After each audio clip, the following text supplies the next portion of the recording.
other than that, we're not talking. Ladies and gentlemen, please welcome to Fairham Hall in Fairham. When they're bringing him in. I am your MC for this evening. My name is Ricky Wright. Your judges at ringside are Paula Horton, Rich Austin, and Martin Blackburn. Your referee for tonight is Dave Swan. Please welcome into the cage your gorgeous ring girls, Poppy and Alex.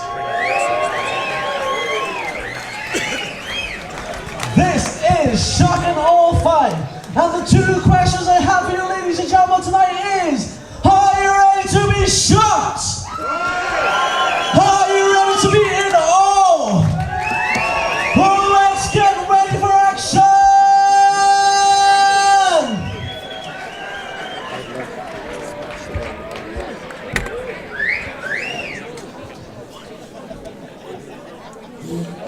Ladies and gentlemen, please welcome your first fighter into the cage. In the red corner, Mitchell Cannings.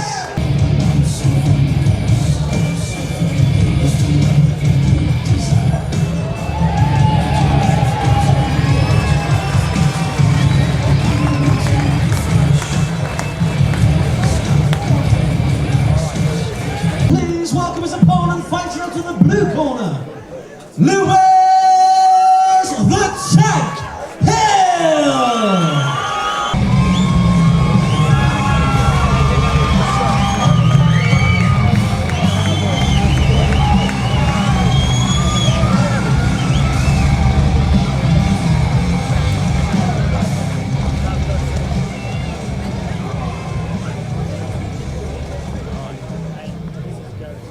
This is a junior K1 kickboxing bout. And in the red corner, he hails from Bournemouth. He stands in a 4'9" and weighs in at 50 kilograms. He is fighting the Sukhothai, and this is his debut in the cage. Ladies and gentlemen, please put your hands together for Mitchell Canning!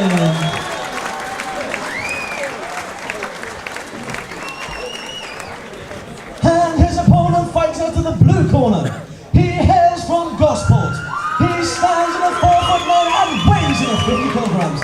He is fighting out the DKJ, and this is his debut in the cage. Ladies and gentlemen, please put your hands together for Lewis the Tank Hill!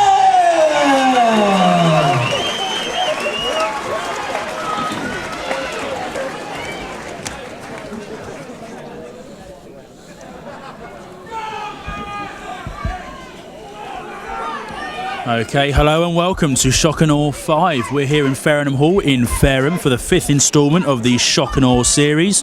My name's Lloyd Clarkson. I'm joined in the commentary booth by Jordan Miller. And we'll be giving you a blow-by-blow commentary of tonight's entertainment. Up first, we've got junior K1 kickboxing. This is 3 1.5-minute rounds. And we've got Mitchell Cannings. Cannings is wearing the black and red shorts. In the red corner, his opponent, Lewis Hill. Hill is wearing the black shorts.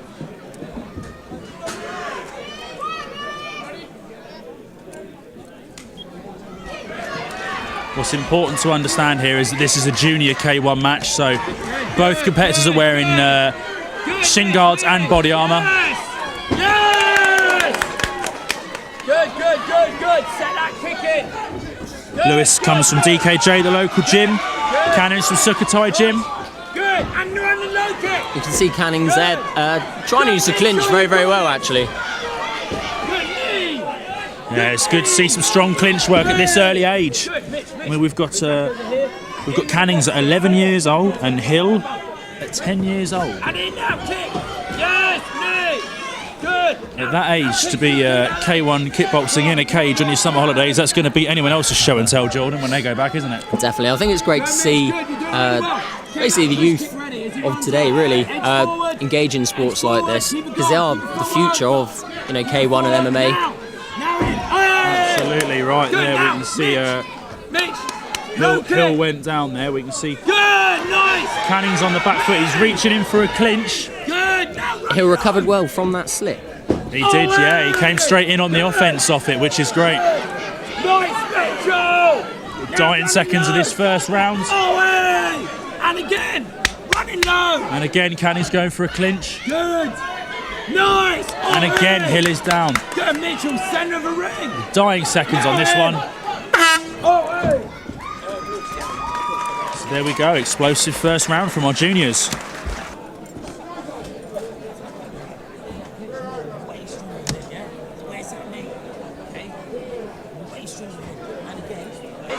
These controllers exit the cage.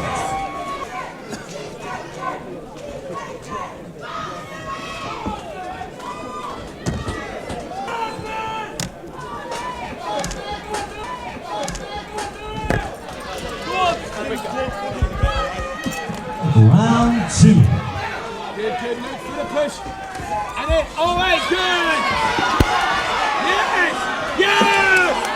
Yes. Well, we're straight out to an explosive second round start. So again, Hill's on the offense, Canning's on the back wall. Push kick. Get at Big me. flying knee attempt there from Hill. Yes, Mitchell. Good, and kick. If you had to score that last round, Lloyd, who do you, in your opinion, would you say that went to? Good, turn him. Unofficial, of course. I would have given it to Canning's purely because Hill went down so many times. And Very, again, very close. Good, Good. Run in now. Good, Mitch. But then bear in mind, Jordan, my scoring would be very MMA biased. Good. Where the takedown scores heavily. Good, Mitch. Again, Canning's now, he's back up. He's taken his man down twice this round. I think from a judge's point of view, if anything, that would be what might turn the fight in his favour. Well, certainly, it's going to be control, isn't it? Control and aggression is scored highly in all disciplines of combat sport. Definitely. I mean, that's not to take anything away from Hill at all, because his striking is superb. Sorry, Jordan. I think you just missed an awesome takedown there. Canning's just took takedown from the clinch on Hill. I mean, that was absolutely technique perfect stuff. And another Mitchell, one. come here. Good. Now, punching at him with jab. Last few seconds of round 2. Go. Hey. Big body shot there from Canning's.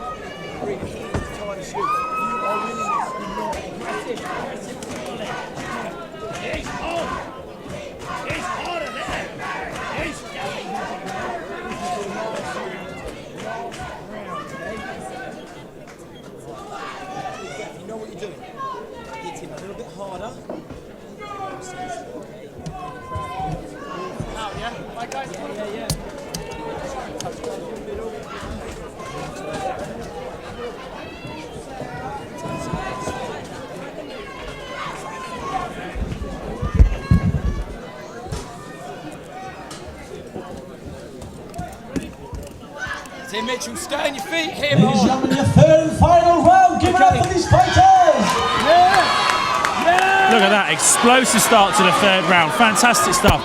What's Good, Mitchell. big shot there from Hill. To be honest, I was expecting Hill to slow down a lot from those takedowns by Canning. Sorry, not takedowns, knockdowns. But he seems to have come flying out of this corner. Yeah, he's looked like he's found second gear. Nice. So Hill has earned the nickname of the Tank. And to have a nickname like that at such a young age, it does make you wonder how he got it. Now run it in. Now. Yes. So there's that big kick we could hear from Canning's corner. He was being advised, his trainer Lorne Castle, advising him to come in with some big right roundhouse kicks. Get my words out there. We just saw an example of one of those landing perfectly. Now, I don't know about you, Jordan, but I think Lewis Hill is starting to look a bit tired now. Starting to fatigue just a little bit, although the pace is still incredibly high. That's right, nice catch there from Cannings. Nice little knee from Hill as well, though. Excellent. So have the confidence to knee while your other knee is caught is quite good. I actually think Cannings is starting to feel the pressure as well. You can see him dropping his hands there. If Hill can, up the pace here, he might be able to turn the tide of this round. You're right. Yeah, I agree with that one, Jordan. Is it going to be enough? What do you think? Who's your money on? Very, very close to call, actually. And there we go. That's time. 3 fantastic rounds of Junior K1. If I had to choose someone, I would probably go with Canning just for the clinch control.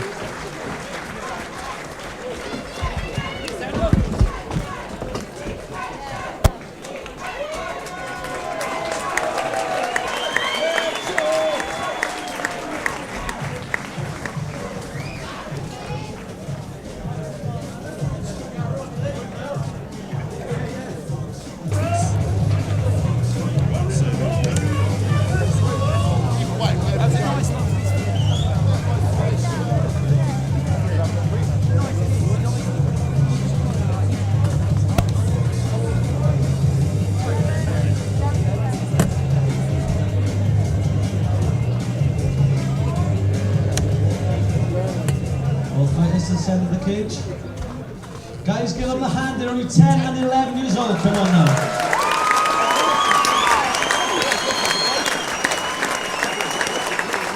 And after 3 rounds of action, we've had to go to the judges' scorecard. For they have declared the winner in the red corner, Richard Cannons! Let's give up your up, Lewis the Tank Hill.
Ladies and gentlemen, please welcome your next fighter into the cage.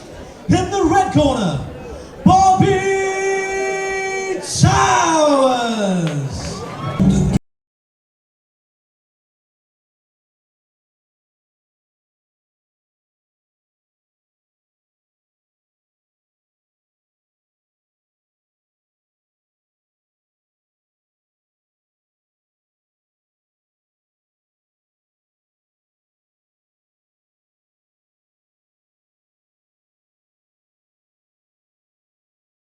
Please welcome his opponent, fights out to the blue corner, Dave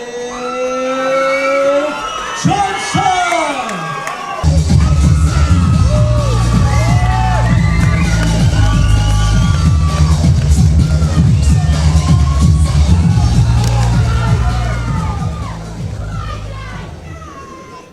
This is a semi-professional K1 kickboxing contest.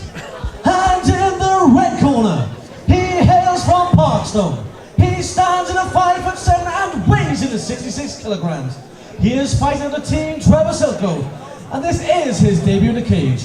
Ladies and gentlemen, please put your hands together for Bobby Towers.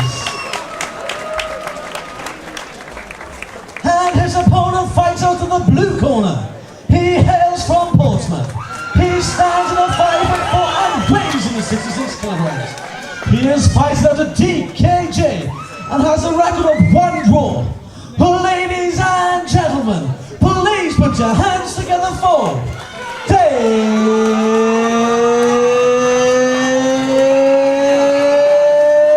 Johnson!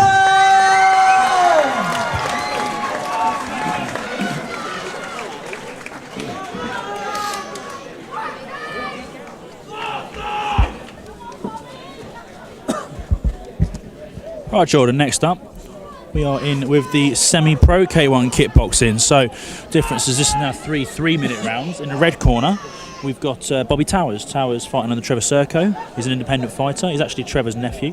He's in the gold shorts. His opponent, fighting out the local gym DKJ, is Dave Johnson, who is actually Gareth Johnson's nephew. So, keeping it in the family for this bout.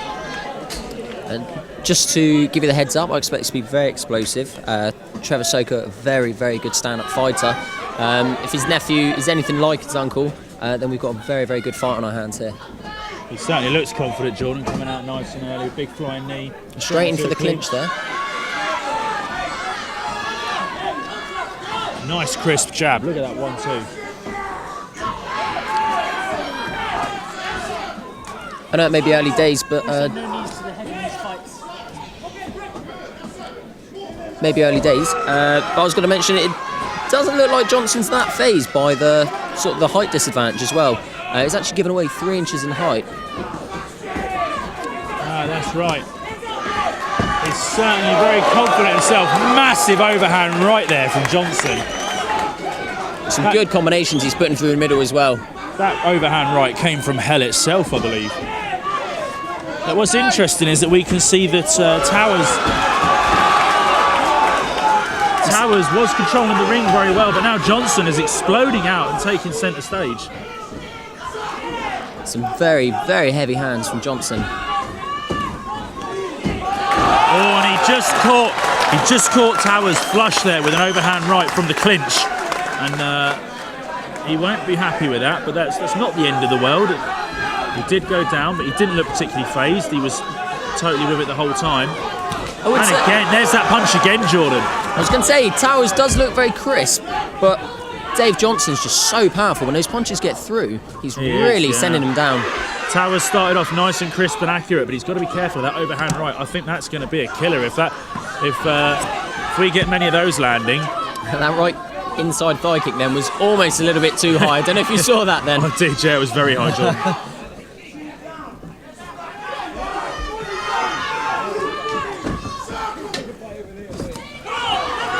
I was talking to Bobby Towers earlier in the change room. He did tell me he was looking for a knockout tonight. So keep an eye on this. You know, we've got a long way to go in this fight yet. I think Johnson's corner know that. You can hear them screaming for him to circle. And he seems to be moving away very, very well and actually sending that big right hand through, just as I mentioned that. His ring craft is a lot better in this last minute than it was in the opening minute of this round. And he's definitely got into his rhythm now. And you can see that. Two big knees to the body. 3 shots, another big knee to the body. Fantastic combinations, powerful combinations. I've got to be honest, John, I'm very impressed with Johnson's counter-striking. But Bobby Towers does still keep coming forward. He really is pushing action. I mean, Johnson there is packing some powerful punches, but Towers isn't backing off. That's right. He's sending some shots through of his own. He is relentless with his attack. Oh, flurry of big shots to the head. And to the body as well. And there we go. Referee Dave Swan having to jump in there at the last minute.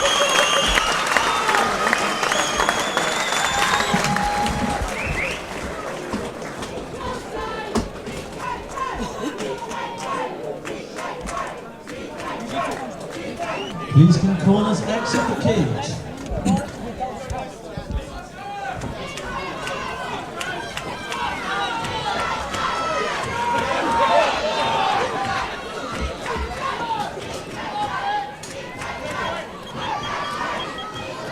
Round 2. So round 2, Geordie, what would you have been telling Bobby Towers if you were Trevor Serco in his corner then? To be honest, I'd say do exactly as what he's doing now. Just keep that left hand a little bit higher, because it seems to be that right hand that's doing the damage as it comes through. That's right. And Look at that. Brilliant hip throw there. I think he's been doing a little bit of jiu-jitsu. Certainly looks like it. That was a fantastic hip throw. Well, very difficult to pull off hip throws, especially with big gloves on and no tops and no cloth. Some brilliant movement there, ducking under the shots, returning a few of his own. I tell you what, Lloyd, I really would not like to be a judge in this fight. No, that's right, Jordan. I certainly wouldn't. I think we do need to commend the matchmaker for Shock and Awe 5.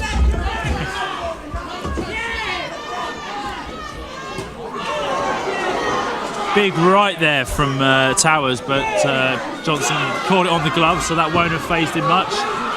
Look at his head movement. He is avoiding most of these shots now. It was a brilliant kick to the body there from Johnson. Big knee from Towers, came from halfway across the cage. A little bit slow. Are we starting to see the pace slow down a touch? It looks as though Towers might be looking to try and work some clinch work to possibly nullify those punches. If you watch, he throws a couple of shots and tries to go in for the clinch. But Johnson is just incredibly strong. He's going for the kill. He can taste blood.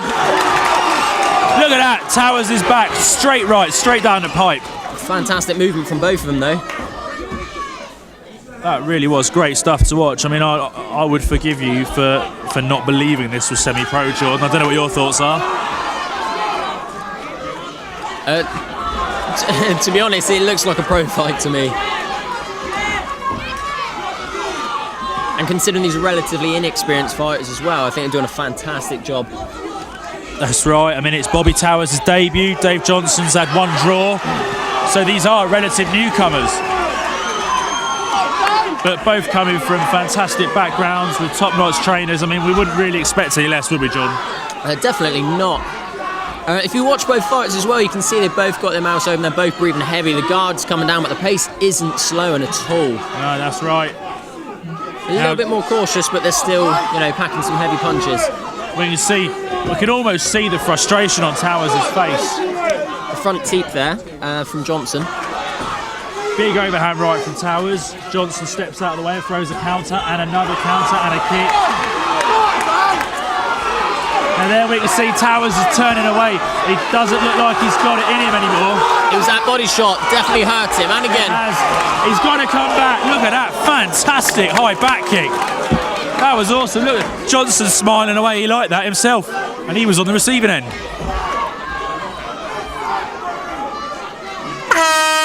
What a cracking bout this is turning into be, John. I'm looking forward to round 3.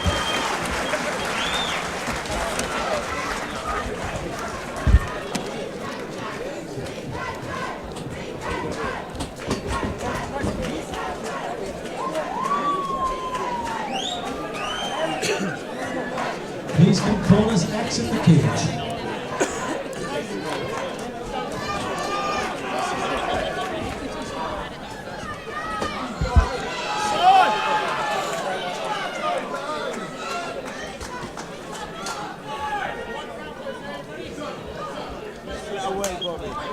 Right, we're into the third and final round. I'm looking forward to this one, Lloyd.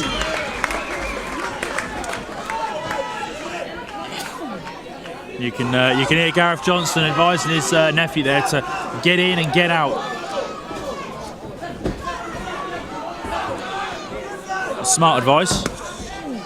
There's a heavy inside kick then from Johnson. That was a big one. We can just see a slight welt underneath Johnson's eye as well. It's not going to bother him in this final round. Oh, big jab there from Towers. It looks as though Towers is really tidying up his ring craft at the moment. He has, yeah. Oh, he did stick that chin out for a split second, and there we go. That's what happens. Johnson sticks 3 on the end. For the first 2 rounds, I think what we've seen is Johnson's been drawing him into a brawl, really, and with those heavy hands, he's it's slightly been in his favour. Now Towers looks to be moving in and out much better, as we see there.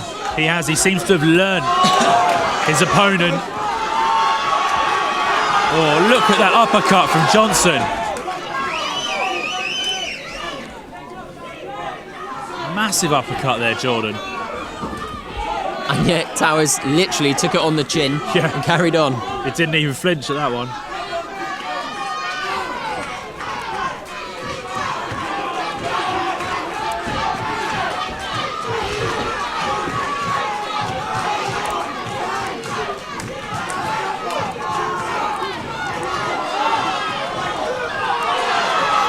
Johnson seems to be working the combinations very well. Oh, there's that massive right again. Sorry, Jordan. Massive right followed by that jab. I felt that. Sorry, very rude of me for butting in there, but no, not a problem. Either of those shots and the leg kick or the overhand right, if either one of them had connected, it would have hurt. That's it. Johnson's definitely a counter striker. You can almost see the cogs turning behind those eyes. I think this is why it's such a great matchup, because Towers seems to be stalking him around the ring, trying to pick him off. And as you said, Johnson being a counter striker, it makes for a very engaging matchup. Neither of the fighters are holding back at all. No, that's right. Towers is a go-getter. Johnson's a counter striker with a lot of power and a lot of accuracy. This is making for a cracking matchup. Yet Towers just keeps on pressing forward. He does. Look at that, 4 shots in a row now. His head movement has been absolutely spot on. Just ducking out of the way of Johnson's shots. Oh, apart from that one, that was a heavy one. Final 10 seconds of the final round. Big jab from Johnson. Uppercut, right cross, uppercut. And he goes down with a couple of seconds to go. What will the judges make of that?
to the centre of the cage.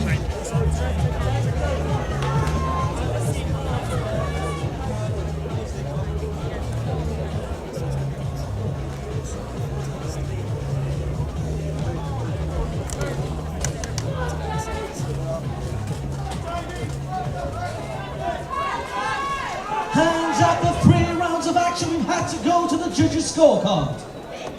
For your winner, in the blue corner, Dave Jackson!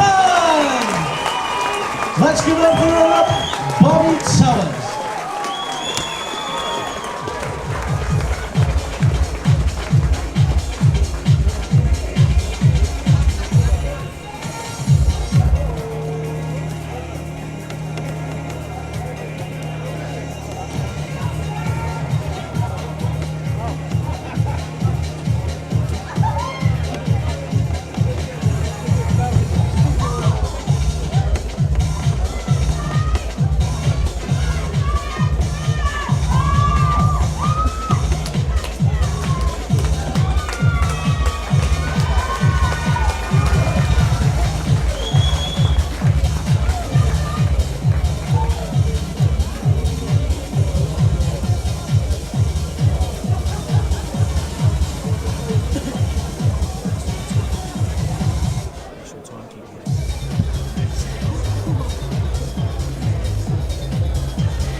Ladies and gentlemen, please welcome your next fighter in the cage. In the red corner, Andy Good.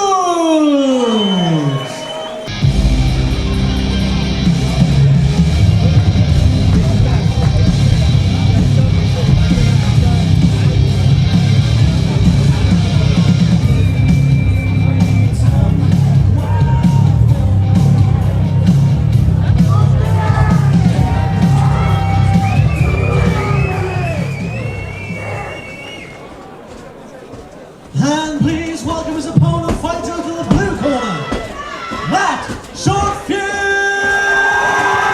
Hughes.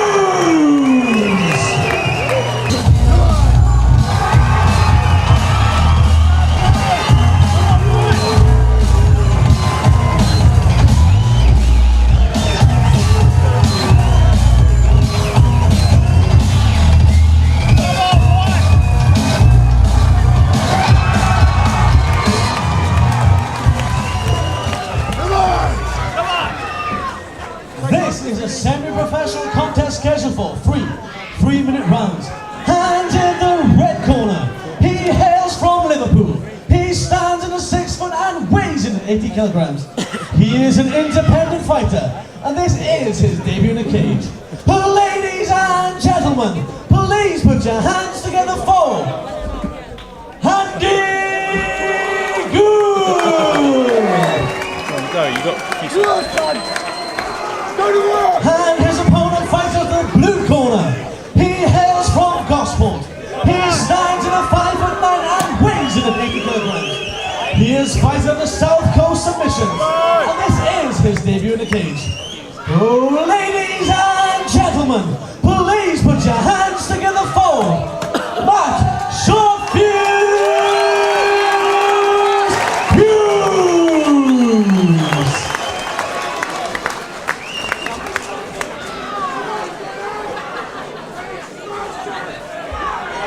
Right, Jordan, this is our first of these semi-pro MMA bouts of the evening. The only difference is 3 4-minute rounds instead of 3 5s. No heel hooks and no elbows. Other than that, it's full big boys rules. And I'll just introduce the fighters. We have got in the red corner, Andy Good. Blue corner, Matt Short Fuse Hughes. Hughes is from local gym SCS under the guidance of Brian Adams. And Andy Good is an independent fighter under the instruction of Lee Woolen. Andy Good led with a leg kick there. And obviously Hughes, in true Matt Hughes style, going for the takedown. Yeah, this is not the Matt Hughes. Well, it could be the Matt Hughes. We'll see where he goes. I think he's definitely got a cooler name, Short Fuse. He certainly has, yeah. Look at this, though. We see Good going for a guillotine early on. Look at him leaning back. Standing guillotine. Yes, yeah, he had a nice sprawl to start with. He's got to watch if he goes down, it catches him in his guard. That's right. It's all about hip control, the guillotine. At the moment, Hughes will not be in a particularly comfortable position. He's got a good defence though. See him linking his arms. I'd say Andy Good is expending a lot of energy to keep this on. It may well pay off, but I think if Hughes gets out of this, Good might be in a bit of trouble. Yeah, I certainly, if I was Good, I'd be looking to try and bring it down and secure the hips to finish this move. Yeah, most definitely. It does take a lot of energy, this one, doesn't it, Jordan? I mean, the fact that Hughes is still standing means that he's still breathing. Yeah, he's got an fantastic takedown. But look at that, Andy Good straight into a closed guard. He's clearly no slouch on his back. Now unleashing some ground and pound after a tremendous slam. Now this is obviously going to be a little bit of a grudge match because Andy Good is an ex-SCS member. He's now independently training under Lee Woolen. He knows Matt and Andy know each other very well. So there will be a bit of a grudge match here. Andy Good carrying a little bit of experience into the cage with him, but not a great deal to be fair, because if you're training with Brian Adams, you're going to certainly. I think that experience is paying off though. He's pulled Hughes back into his guard. Yeah, he's got a nice closed guard. Hughes is doing all the things correctly though that he should be doing. He's keeping his arms in, keeping his head out of harm's way. As I say that, good rubber guard here. Yeah, Good's going up for a shot. A brilliant slam. Look at that, it's good stuff. He needs to keep this position and keep dropping down some shots from here. He's going to try and walk into a mount or side, and he is. Hughes, I never thought I'd say it, but Hughes is working side. Are we going to see a crucifix? I wish. Good needs to turn into him and pull full guard, or at least bridge out from here. There we go. Good's claimed half guard now. It's a loose half guard. It's a loose half guard, but if he can secure that overhook as well, he has got an option to turn. I think from here Hughes is just going to compose himself for a little bit. Good's using his hips very well. He's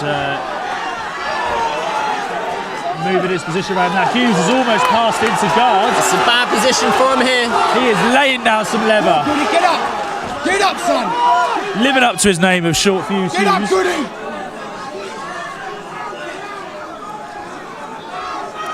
Andy Good.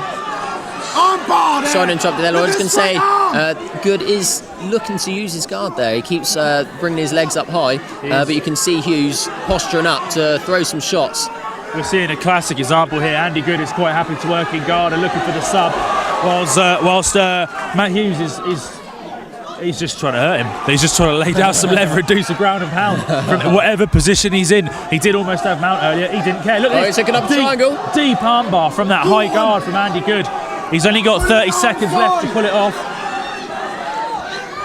Let's see how well Matt Hughes defends the armbar. Very well is the answer to that. We're going to see him get stacked up here. Nice, straight into side control. He's not going to have much time left to do anything with it, but that will score on the judges' scorecards. I'll definitely have to give the round here to Matt Hughes, simply for the positioning and the aggression. Yeah, that's absolutely right. Now we can see Andy Good do something very, very odd there. He turned his back away from Matt Hughes in the side control position. And now he's managed to catch Hughes' arm as we run timeout. So, first round. I would agree with you on that one, Jordan. Impressive display.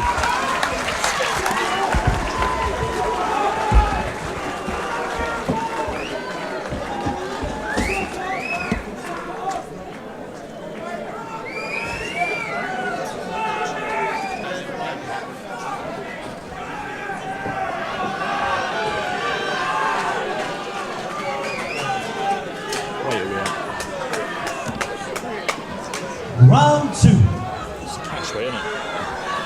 Right, so we're back in again. Matt Hughes, Andy Good. Good again, leading with a kick. Taken down by Hughes. First 10 seconds, scores a crisp takedown. He's got to be careful because Andy Good has demonstrated that he can work very well off his back. He's very, very comfortable working his subs. He's transitioned to mount there. Yeah, this is dangerous position to be in. So are we going to see Matt Hughes posturing up, laying the gloves down? If round one's anything to go by, then I definitely think that's what he's going to be looking for. Yeah, absolutely. Nice crossface there. Forearm on the face. Now he says there's a gap there, and look, Andy Good's claimed guard straight away. Brilliant escape. Like I said, he's really strong on his back, isn't he? I mean, you can clearly see that Hughes' wrestling is a lot stronger, but like you said, Andy Good works really, really well off his back. Yeah, it's in his hips, I think. He's very, very fluid on his hips. He's got nice long legs anyway. You know, you not in that way. You couple that with the fluid hip movement and the ability to work a high guard and a rubber guard, and he's going to be a dangerous guy to work with in guard. So we're going to see him in. You know, Jordan, you've had some experience as well, and the guard is all about setting up the right submission. We can see Andy Good is now going to take his time. He's got all in the hips, definitely. You can see that Hughes, every time Andy tries to, you know, move his legs up or move his hips to the side, Hughes just keeps squaring them up all the time. He's sinking down, he's keeping his arms very, very tight, and he keeps just freeing up those wrists just so he can throw some shots through. That's right, yeah. I mean, we know that Brian will have drilled a lot of guard work at SCS, so this is something that they will have spent countless hours drilling. Big shots from Hughes, postures up. He's going to try and pass this guard. Get up, get up. He's to do the damage, he's got to get side or mount. And likewise, Good's got to pull this sub off pretty quick now. Time's ticking. I was going to say, it's very, very difficult for him to work the submission when he's stacked against the cage like that. It does. It limits your options, doesn't it, very much.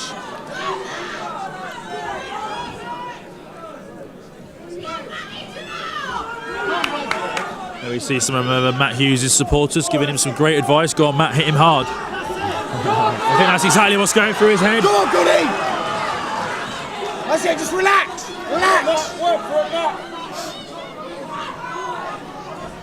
Hughes postures up again. He's going for that guard. That's a very effective escape there from Good, using his foot on the hip of Hughes just to push him away. I think Good now isn't so much looking for submissions, but he's trying to basically get back to his feet. You can see him pushing away, trying to make that space, but he's just not quite quick enough to get back to his feet.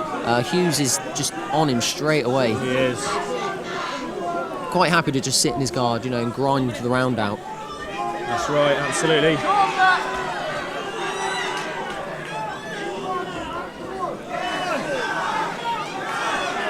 Being semi-pro rules, obviously, you can't drop elbows from this position. Come on, Goody! That's right. I mean, that's certainly going to help in terms of survival of the ground and pound. Although Hughes seems to have found quite a good angle with that right hand there.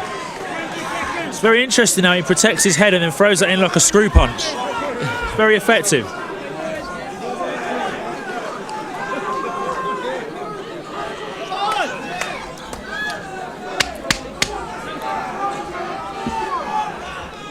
Come on, Goody, last 10!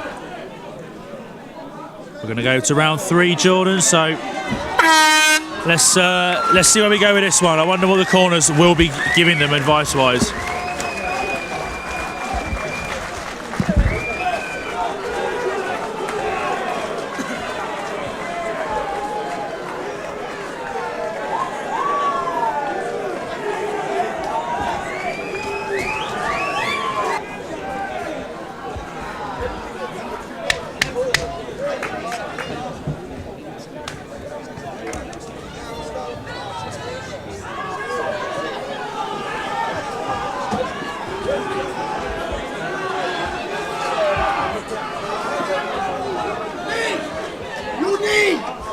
This is your third and final round. Okay, Lloyd, round 3. I think what we're going to see is Matt Hughes looking for the takedown again. He's certainly going to be winning on the judges' scorecards because every single round he's coming in. Another one. Last round was 10 seconds. This one was 12 seconds. And Andy Good is on his back again. His position is just too good. Now, Good knows he's going to have to pull a sub to win this, I think. Do you agree with that, Jordan, or am I being a little definitely. He even needs to get to his feet and look for the knockout, which, to be honest, I think is very unlikely if you're going by the last 2 rounds, or, like you said, more likely look for a submission. Yeah, I've got to be honest, Matt Short Fuse Hughes is doing the opposite of his name. He's taking his time. He's fighting a very clever, tactical fight. He's going in. He's scoring points with a takedown. He's getting control. But then he's doing damage at the same time. He is, yeah. He's scoring points for aggression. He's scoring points for takedowns, control. The only thing he's really losing out on is not breaking the guard. Now he's in full mount. I can't quite see because we've got referee Dave Swan's posterior in our view. But I can now see that Matt Hughes is posturing up. And that is it. He is connecting. He is connecting with Good's head, and that is it. And we got a TKO. Fantastic stuff. Matt Hughes is going to be happy with that one, and well deserved.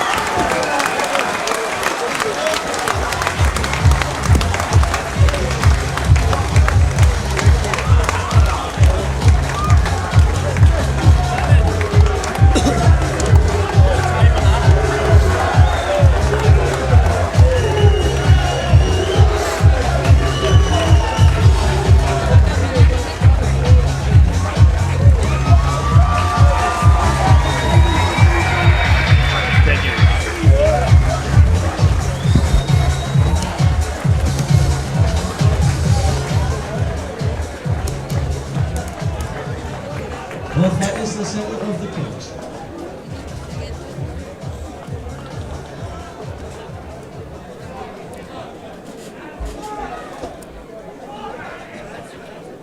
And your winner, after 1 minute and 21 seconds of the third round, by with rounds and pounds, in the blue corner, Matt Hughes.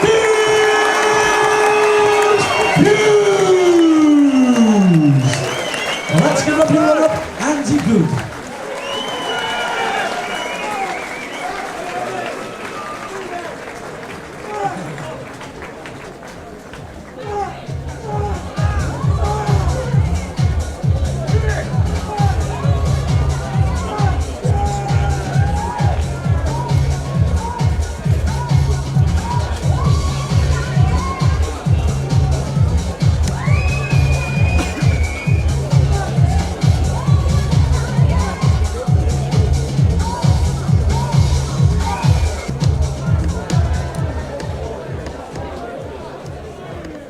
Ladies and gentlemen, please welcome your next fighter into the cage. In the red corner, Gareth Burbage.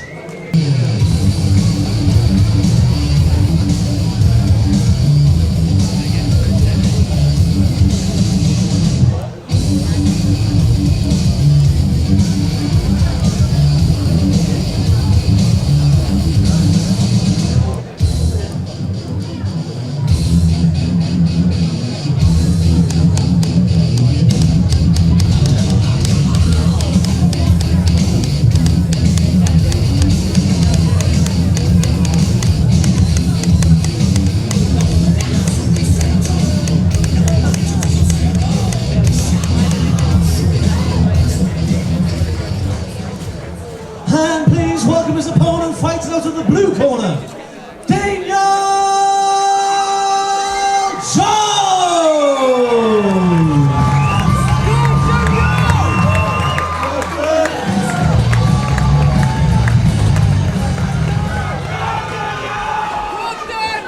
This is a semi-professional K1 contest. And in the red corner, he hails from Cardiff. He stands in a 6'2" and weighs in at 84 kilograms. He is fighter of the Dogs of War, and this is his debut in the cage. Ladies and gentlemen, please put your hands together for Gareth Burbage. And his opponent fights out of the blue corner. He hails from Portsmouth. He stands in a 6'2" and weighs in at 84 kilograms. He is fighter of the DKJ, and this is his debut in the cage. Ladies and gentlemen, please put your hands together for Daniel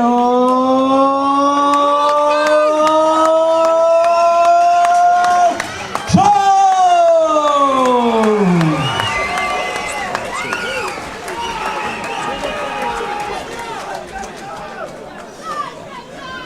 Okay, Jordan, next up we are back with the K1 kickboxing. In the blue corner, fighting out of DKJ, the local gym, we've got Daniel Jones. It's his debut today in the cage. His opponent from Dogs of War Gym in Cardiff, Gareth Burbage. Burbage, a late replacement, so... I believe he literally found out today that he was fighting. he did, he came along to corner and ended up actually competing himself. So, Burbage, like I say, Dogs of War, he's got an MMA background. This is K1 debut. Leading with a thigh kick. Burbage training under Sam John, and Daniel training under Gareth Johnson from DKJ. Johnson in the black, sorry, not Johnson, Jones in the black shorts, Burbage in the white shorts. Both very cautious to engage at the moment. So we're running semi-pro rules in K1. We are 3 2-minute rounds. This is a fantastic Superman punch then from Burbage, straight over the top there. Jones got very high, tight guard. Burbage, you can tell he's an MMA fighter, you know, very much more relaxed. So he is going to be carrying a bit of experience into the ring. Although, let's hope he doesn't drop and shoot. Straight right next time he does that. Absolutely. Straight right next Because time. we don't want him losing points.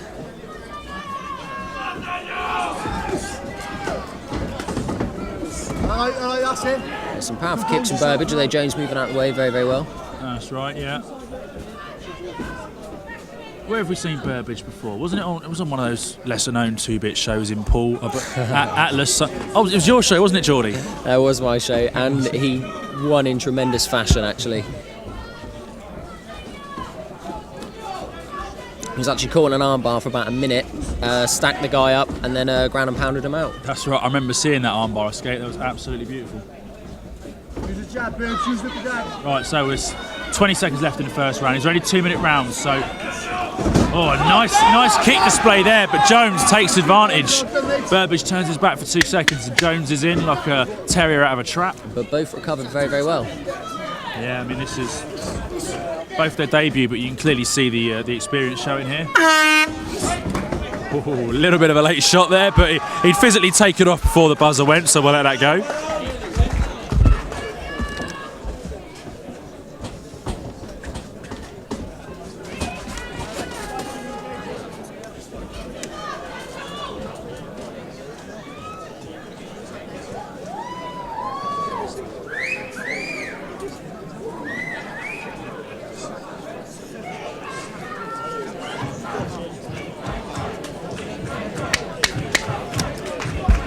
Please can all corners exit the field.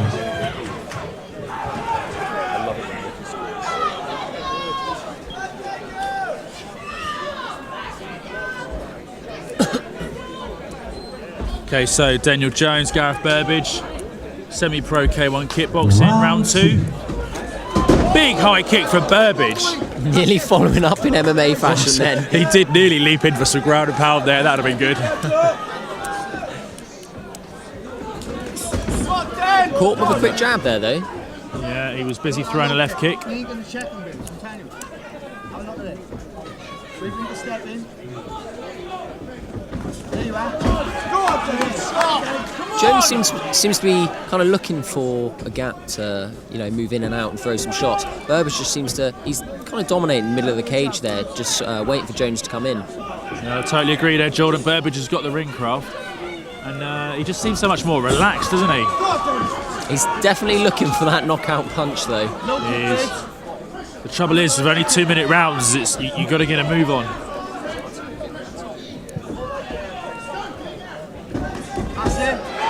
Oh, big kick from Burbage, and followed up by Jones with a nice 1-2. Come on, then. There's that high kick again from Burbage. But some good head movement from Jones. I tell you, it looks good, doesn't it, Jordan? Really does. Oh, there we go. Look, we can see it now. I think Daniel's waiting for Burbage to come in with that kick, and then he's bursting out a little explosion of energy. I think what Jones needs to do, though, is when he moves in, throws those shots and pushes Burbage back, he needs to follow it up with some combinations, because Burbage is on the back foot, and he's kind of bouncing off the cage, expecting to walk into some shots, and Jones has already moved back a few steps. He needs to follow it up. I think he's a bit wary of engaging. Oh, look at that straight right cross. That was absolutely beautiful.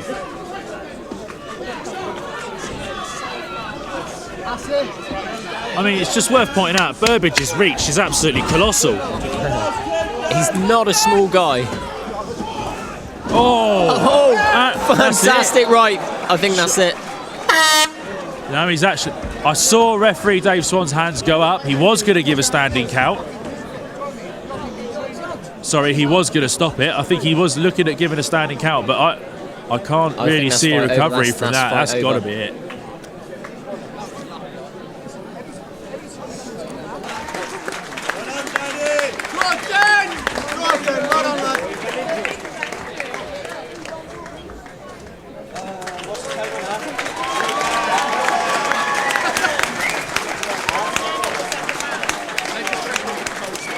2 seconds left. 2 seconds left.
And the referee has called a stop to the contest at the end of the second round for your winner by knockout in the red corner, Gareth Burbage. Let's give it up for your runner-up, Daniel Jones.